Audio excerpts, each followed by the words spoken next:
Another day, another FPL pod. Jack, how are we doing? Busy football schedule. Are you enjoying it? Yeah, Joshua. Yeah, really good. Just getting my bearings really after the crazy midweek madness. And yeah, not enjoying it to be honest, Oh, Josh. I'm not enjoying all the uncertainty. I don't live well with uncertainty. Makes me very anxious.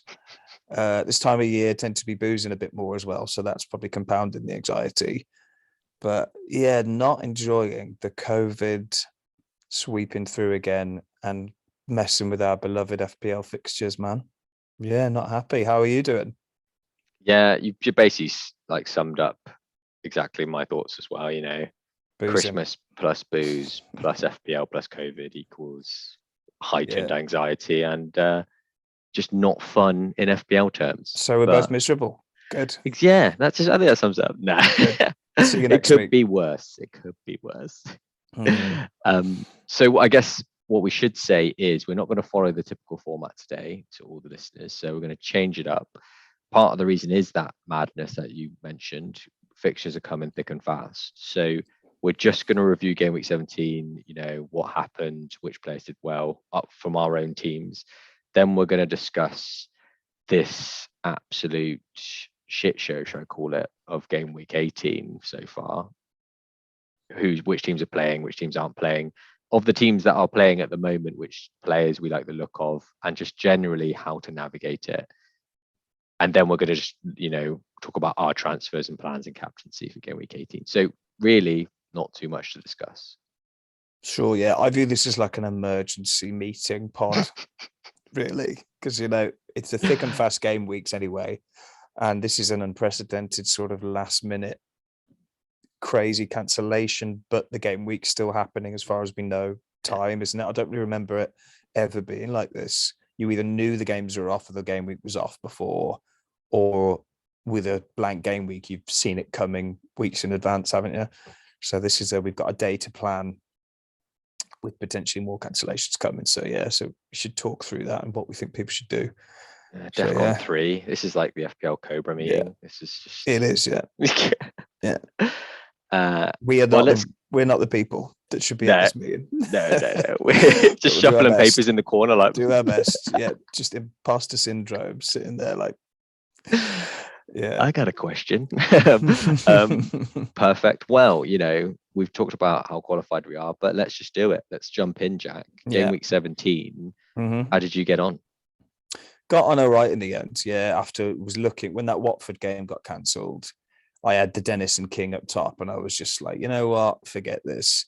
And that was after the City 7-0, and with me just with Bernardo Silva sitting there with 1 point. So it was the worst possible start to a game week. And then, but I ended on 58 points, so I got a lot better. The Tommy Arsu who I brought in and Connor Cody at the back end, the 8 points each was nice. And then Liverpool just doing what they do. I swear, whenever they play late in the game week, they just come in and save the day with the wonderful trio, each getting a goal: Jota, Salah, and Trent. So yeah, ended on 58. Green arrow, pretty pleased. In what was looking like a bit of a disastrous week for me. So yeah, up into the 800,000s now. So gradually climbing. So I'm pretty pleased with that, man. Yeah. How about you? How'd you get on? Yeah, congratulations as well. I can see your overall rank is Thanks just so it's much. moving in one direction. Good green arrows. That's what I Greens. like to see. The key, Josh, is I find just have a disastrous start and then it's easier to get green arrows later on. There you go. It's Do like too well rolling at the start. Green downhill. arrows are going to be harder. Yeah. Yeah, but how did you get on? Well, 59, so only Oh, one measly point more you than you. pipped But me. I'll You take it. pipped. I'll take Yeah.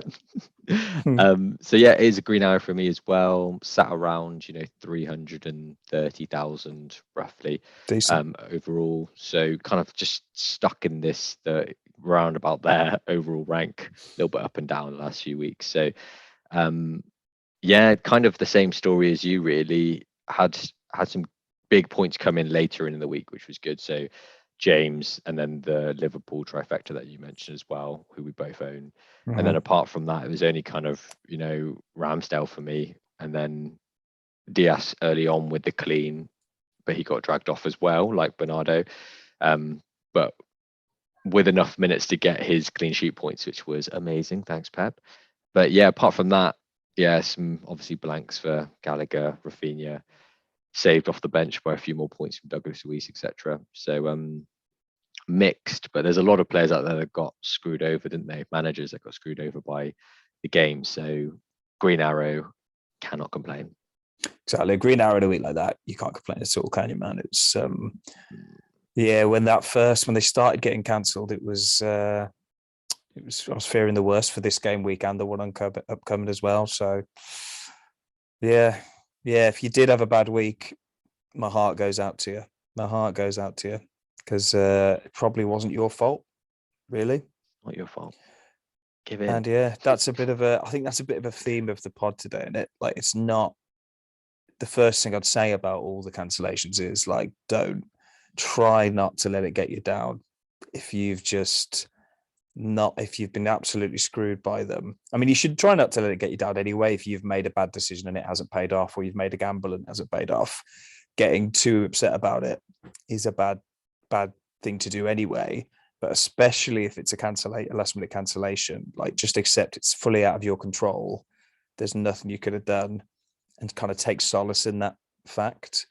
And that it's just a pointless game we all play for no reason other than to distract us from our boring lives, really. So that's my. I thought we were trying to make it more spoiler. positive. I kind of think that is positive, though, in a way, looking at it, because it's like, focus on what you can control. You can't control a COVID cancellation, so don't try and worry about how you could have done it differently, because you just weren't going to know.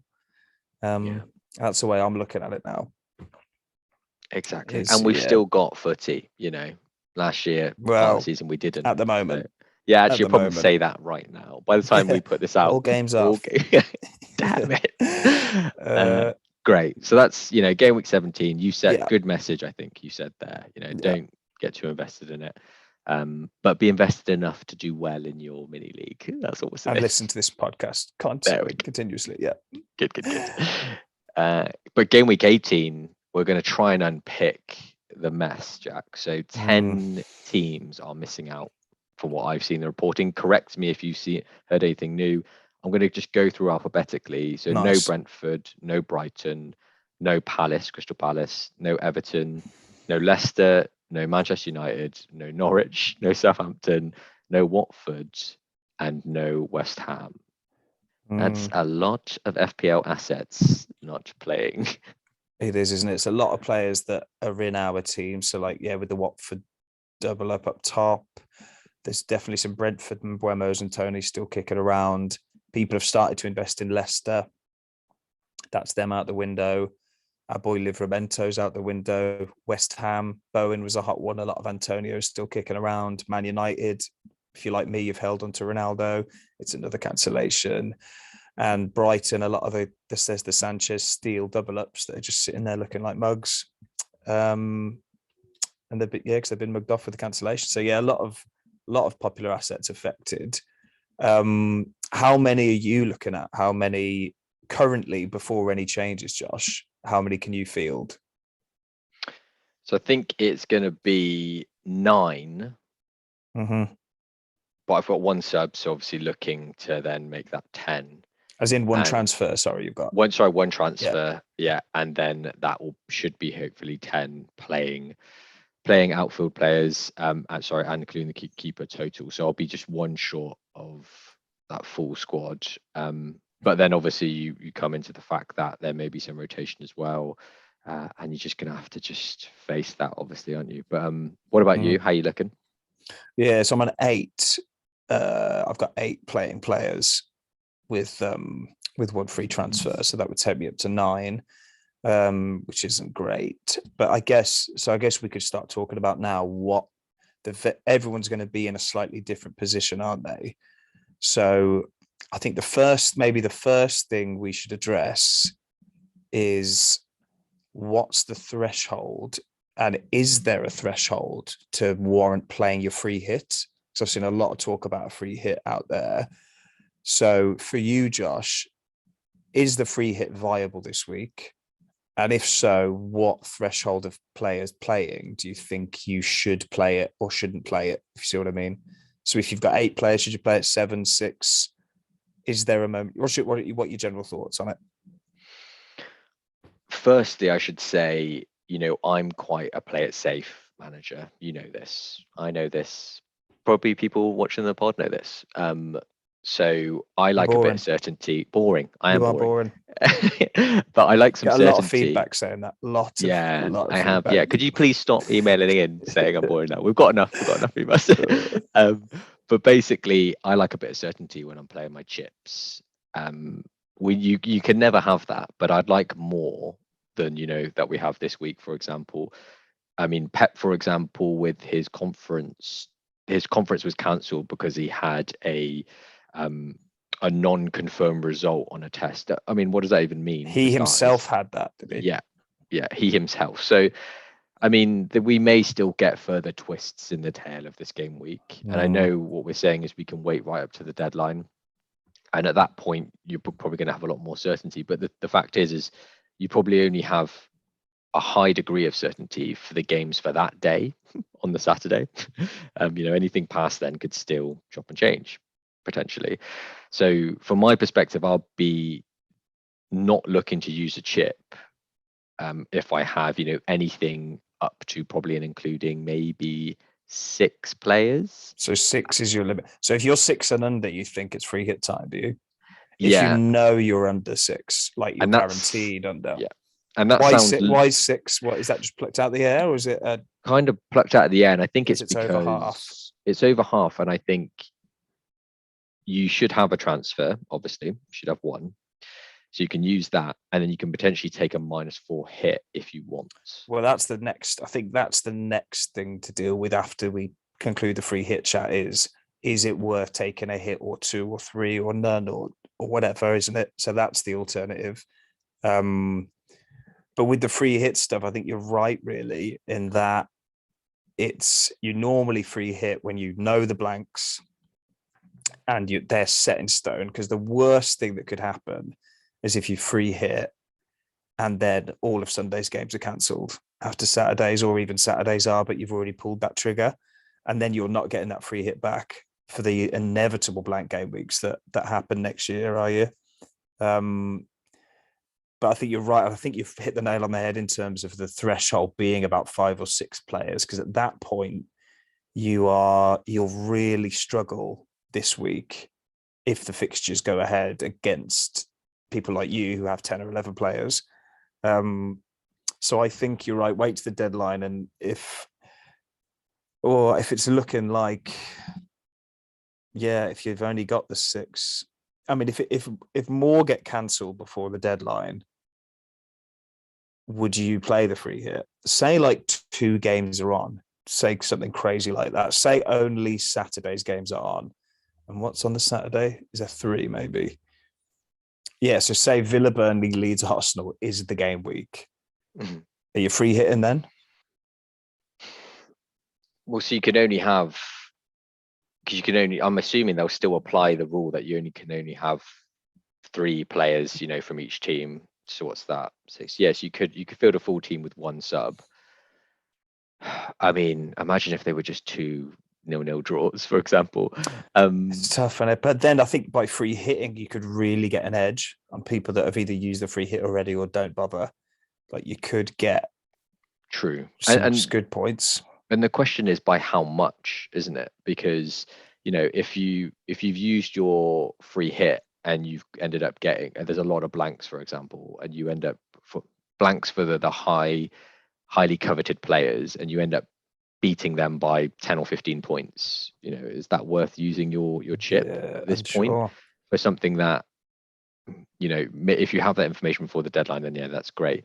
But that was going to be my second part of the question I was going to ask you is, which, even if it's not just the Saturday games, which assets and which fixtures are you targeting? Because you've got the City game against Newcastle, Pep Roulette then comes into play afterwards.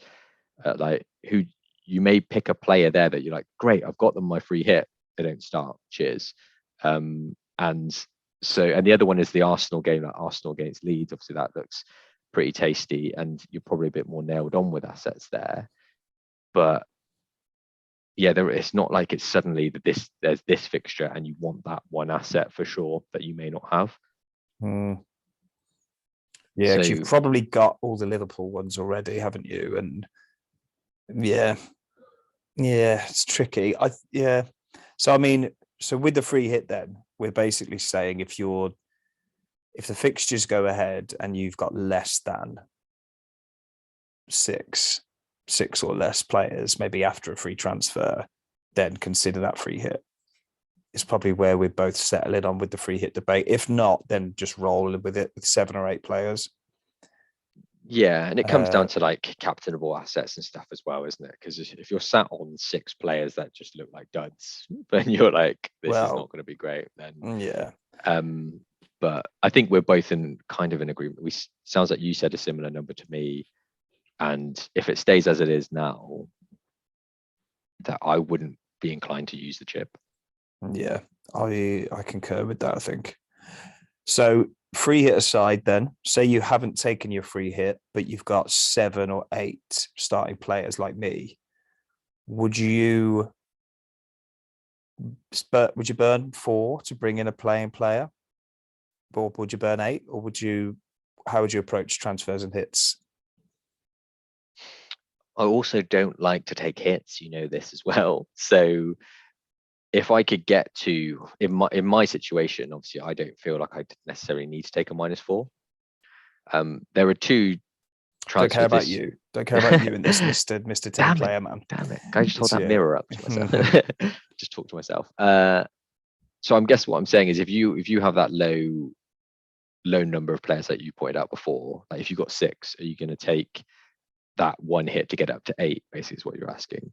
Yeah, or even 9, -8, or even 9. And I guess what it says, as long as those were players that you were interested in for the long term anyway, and that's the hit approach that I think we always try to recommend, isn't it? Is you're very unlikely to get your point return on the hit for 1 week, but are you looking to get it? You should be looking to get that return made up and plus more over kind of 3 game weeks. So don't do it just to bring in players for this week, for sure, no. But if you've got someone that you're looking at, like for me, I like the look of Watkins and Lacazette and Mount. Well, yeah.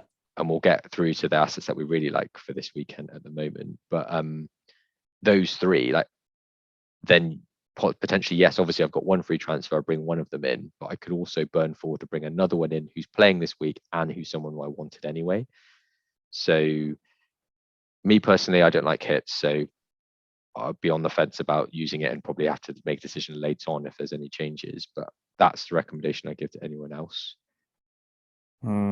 Yeah, I'd be a bit more pro the hits this week because I like and people sometimes say it's if you're hitting to bring in a player where you would have got 0, you're going to get 0 points from that position if you don't have a playing player.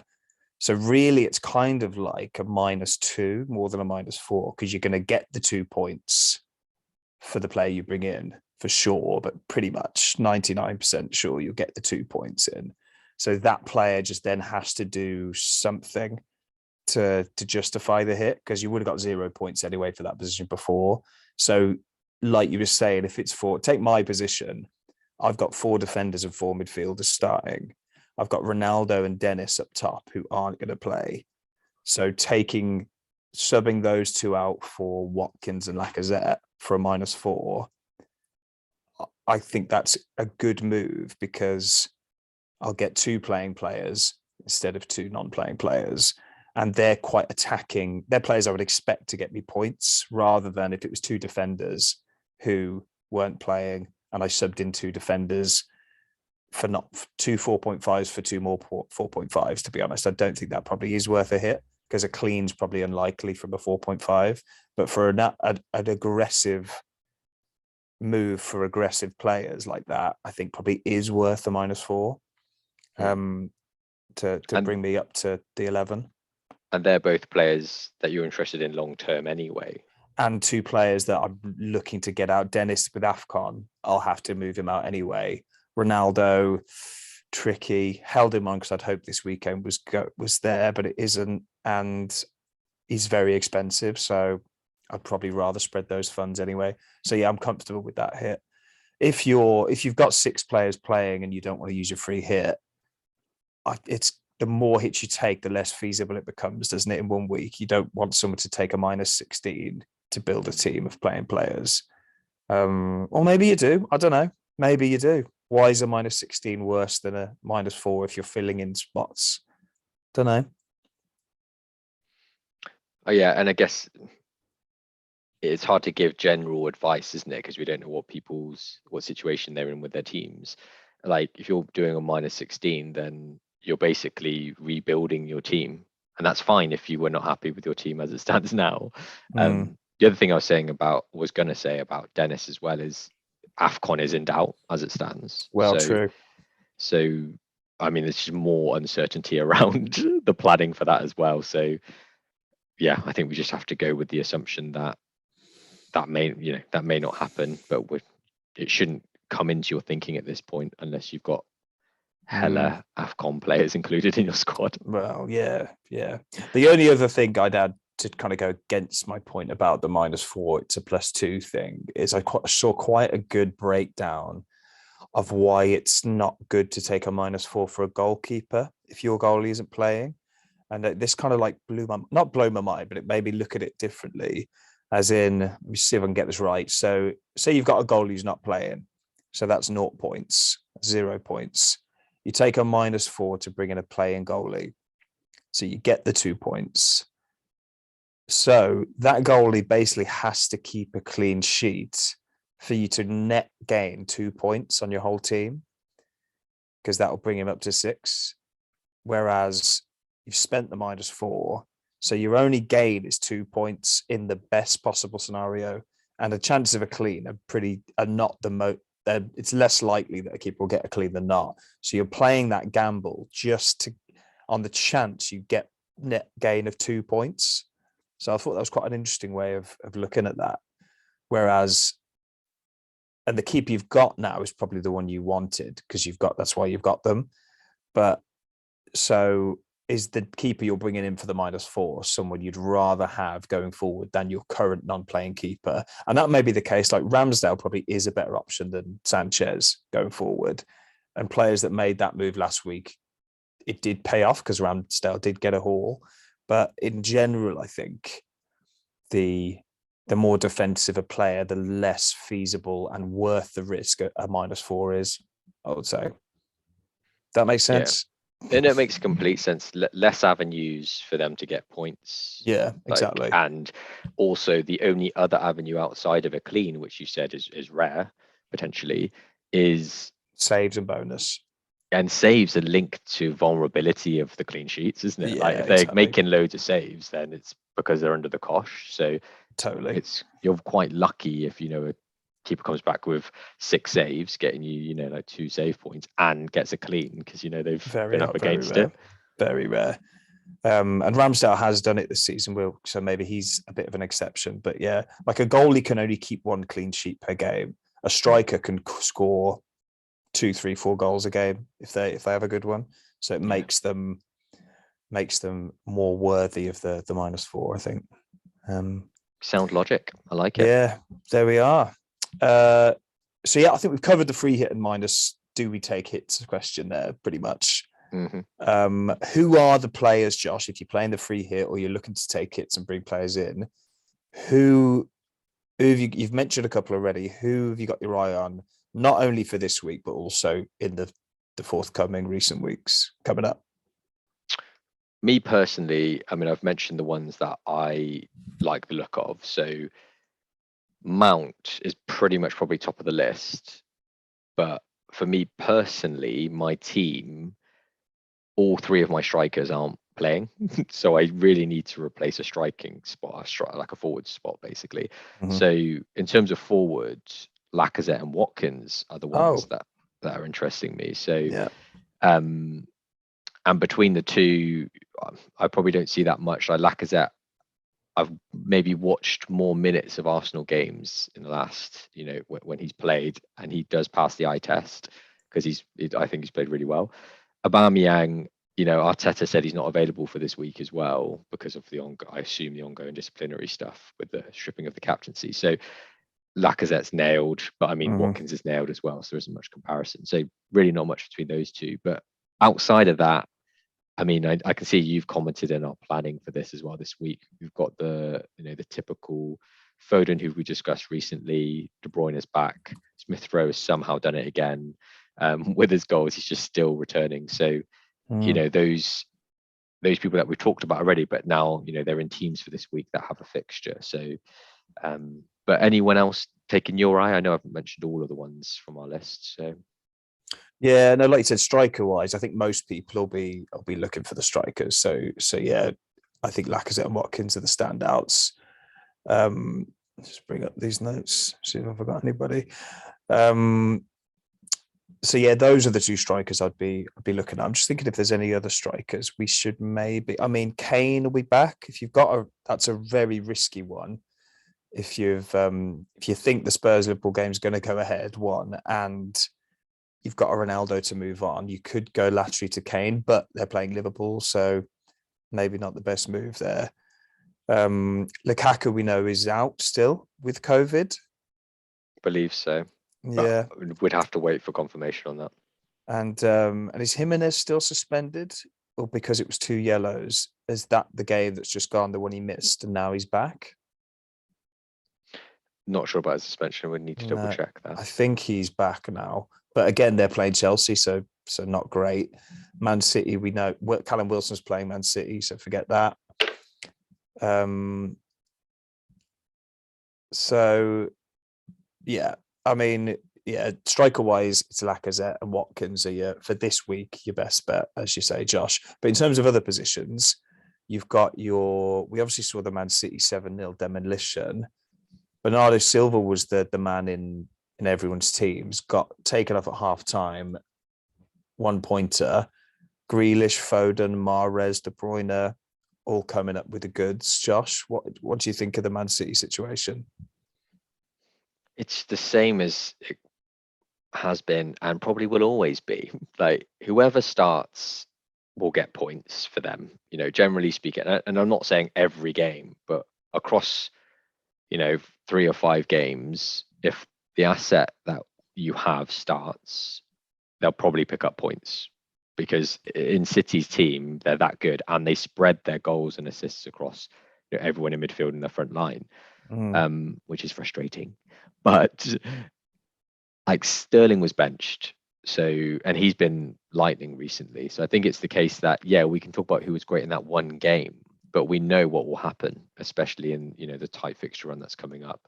The ones that took my eye were Foden looked great, and obviously De Bruyne was amazing as we know he can be.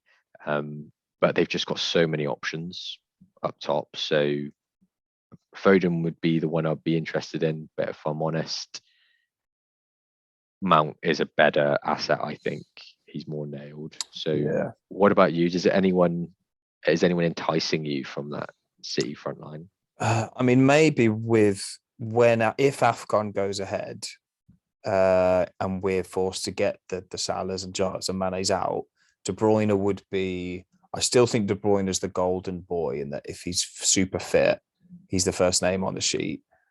And yeah, it was a De Bruyne of old performance, and if he does start getting regular starts, he would be one I look at.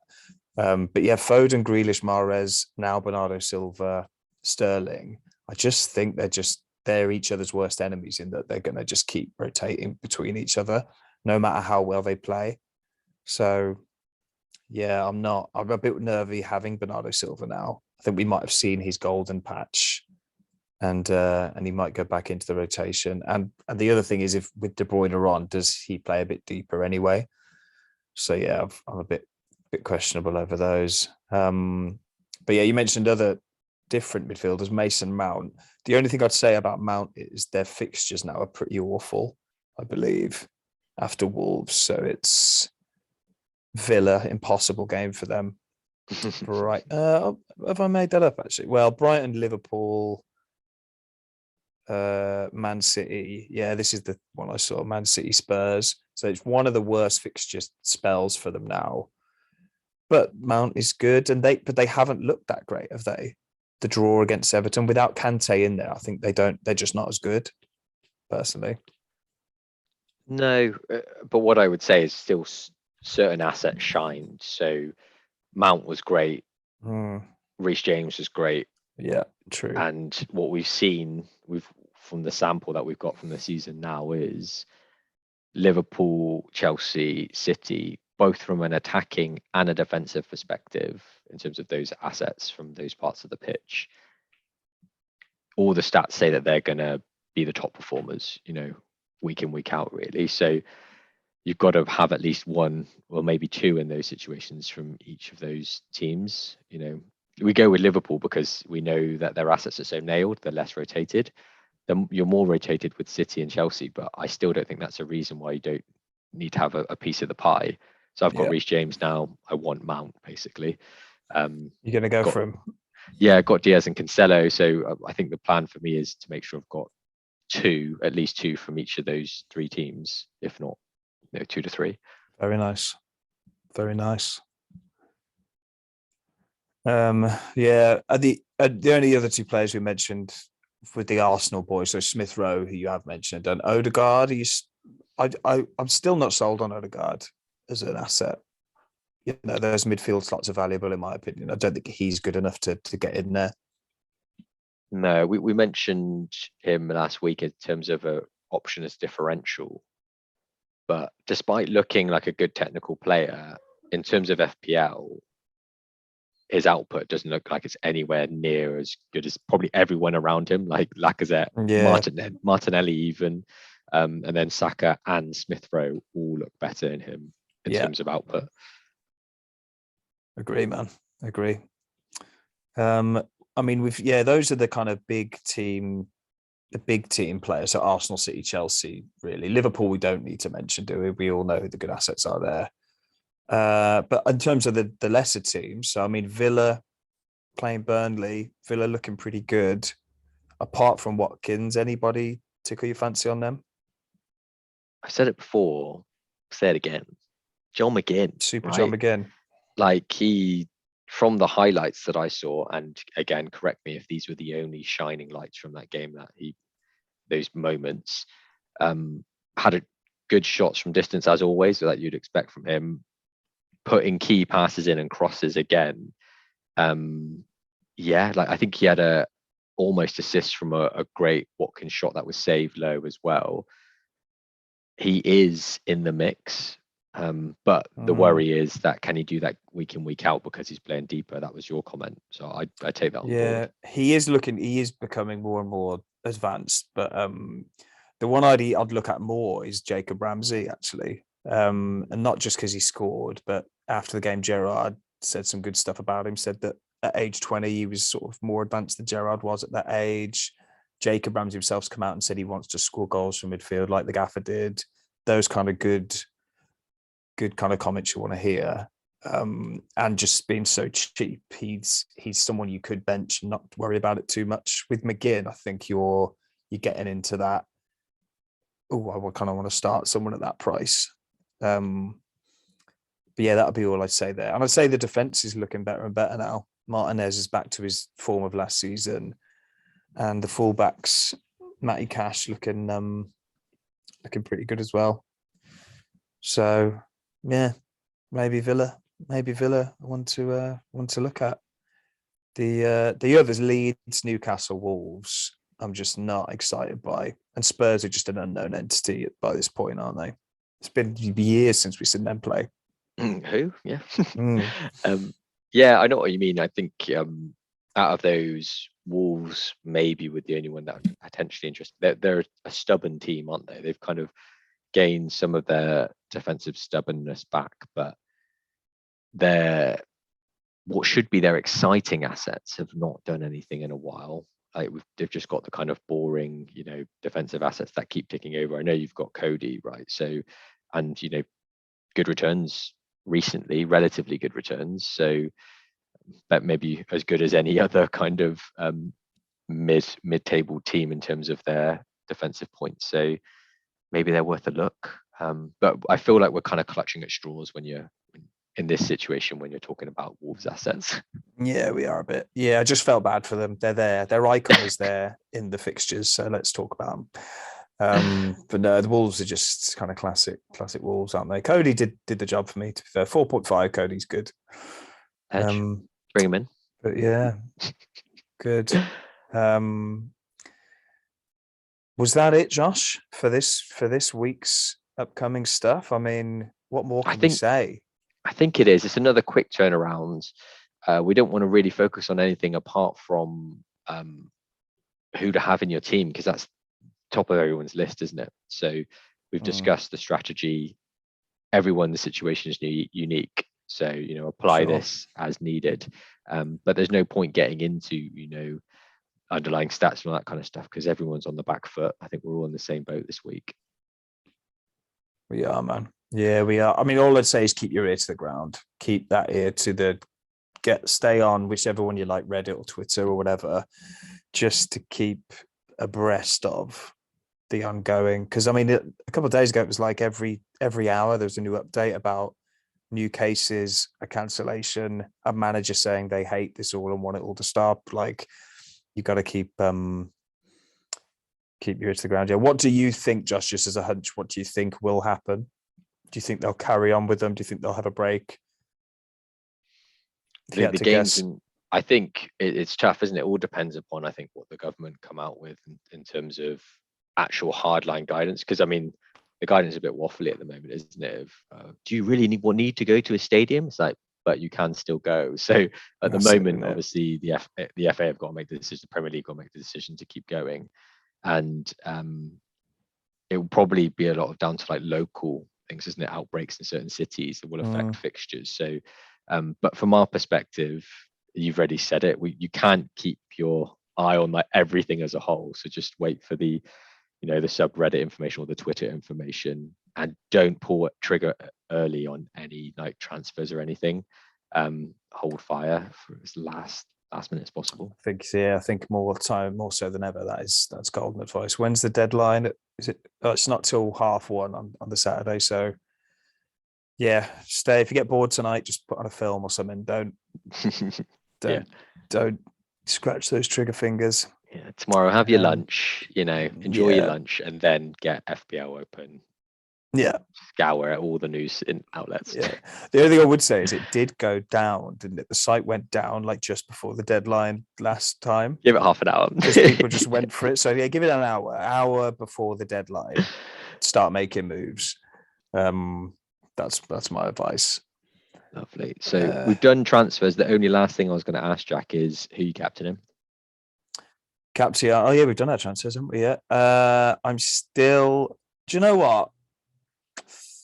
I think it'll still be. Yeah, it's going to still be Mo. It'll still be Mo. I'm not like expecting a mad haul from him though, against Conte Spurs now, who've like obviously been training. A few of them have had COVID, of course, but I feel like Conte would have drilled his Italian defensiveness into them a bit more now. But I can't look. I don't love the other picks. I don't love the Lacazette Watkins options enough to go against Salah really this week. Bernardo Silva, I don't even know who's going to play.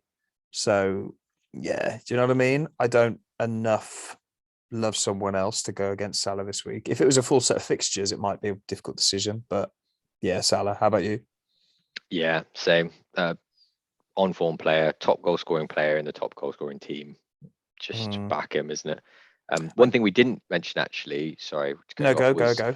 Yeah. Was the potential effect that COVID has on the team lineups. So, Van Dijk and Fabinho didn't play for Liverpool, and how that it didn't really obviously affect them against Newcastle in terms of the result. But, for other teams, having players that are isolated or not being able to train or whatever could affect, their ability to get a result. Like what you think is a strong team or team that may put up a fight, they may not be that team anymore.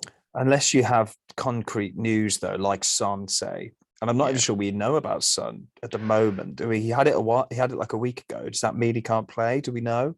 Or not concrete again? No. I mean, Van Dijk, it did sort of leak, didn't it, before the game that he had it. But yeah, unless you know, it's really hard, isn't it? You can't say with any real certainty how bad it'll affect a team. One player being out. And on top of that, you don't really know the players because they're not releasing the names typically. So yeah, it's tough.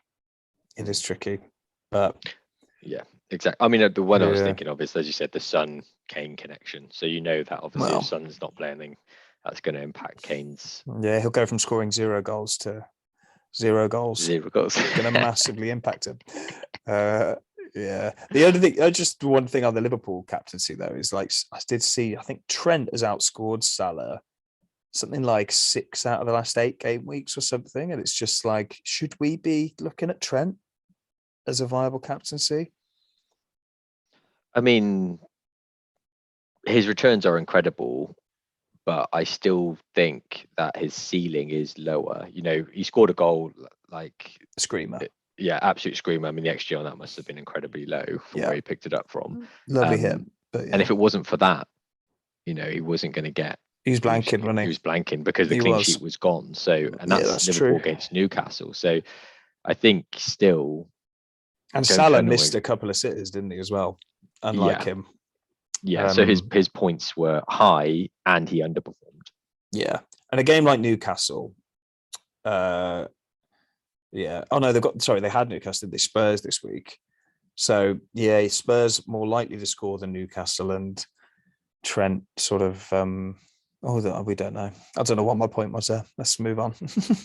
They're a more difficult team to play. Therefore, the clean sheet potential is less. I was with you. With you. Thanks a lot. And yeah, just the Man City. I mean, Man City are playing Newcastle. It's just we don't know who the hell's gonna shine for them. It's just a fucking lottery with them in it. Yeah. If that fixture was the week just gone, but the rest were the same now, I probably would have captained Bernardo Silva if Liverpool had Spurs and City had Newcastle. But that game week hadn't just happened. You know what I mean? Now the doubt's in your head because now that doubt pulled is off huge. At half time. Yeah. Yeah. We don't even know if we'll play this game, do we? So Pep Roulette. Pepage. Yeah, there we go. All right. Good. Lovely. Nice and quick, that one. Nice and quick. Nothing more to say. Just obviously like and subscribe. Please, the classic. Please do. Check out TikTok as well and email us another FPL pod at gmail.com. No, podcast it is at gmail.com. And we will reply. Oh, we will. We will reply. You'll get your response, my friend. Good. All right, Josh. Thanks a lot. Thank you. And speak to you next week. May your arrows be green. May your arrows be green. Later.